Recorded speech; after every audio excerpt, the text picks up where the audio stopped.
morning, Grateful Grump here. Just finished this one. That's a tough book to read for sure. It's the story of Alexei Navalny. If you've ever seen the Elf movie where Will Ferrell discovers that Department Santa is a fraud, he whispers into his ear with determined intensity, "You sit on a throne of lies." And there's this heated exchange between Department Santa and Will Ferrell. And Department Santa at one point in the sketch says, "Do you want to die?" That is like this book here. Navalny to Putin is like, "You sit on a throne of lies," and Putin says, "Do you want to die?" And Navalny won't stand down. He just will not. The truth is more important than life itself to him, and so he continues to speak out. So they kill him.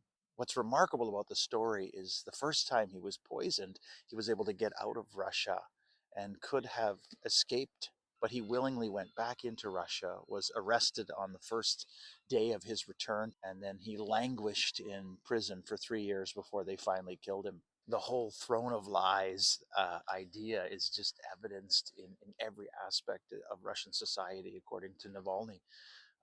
Like there's a free media, just so long as it doesn't criticize the government.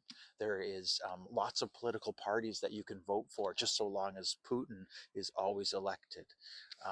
There's a whole judicial system which operates freely from political intervention unless there's a political opponent, and then all bets are off. And so truth, freedom, and justice just get cast aside. And I think Navalny would want us to say, look, in the society, what is most important is that we keep truth, freedom, and justice at the center point. That's the critical piece, and that is what's been missing in Russia forever. That's what Navalny would say. He would say, from the Tsars to communism to Putin, nothing has changed. There's a saying in Russia, move towards power. That's kind of the defining characteristic of Russia, is that a strong person rises to the top, consolidates his power, and loyalty to him is really what matters. And when that happens, lies replace truth. Loyalty becomes more important than justice. And that's no way to live. And Navalny knew that, and he was willing to die for this. This book should be read.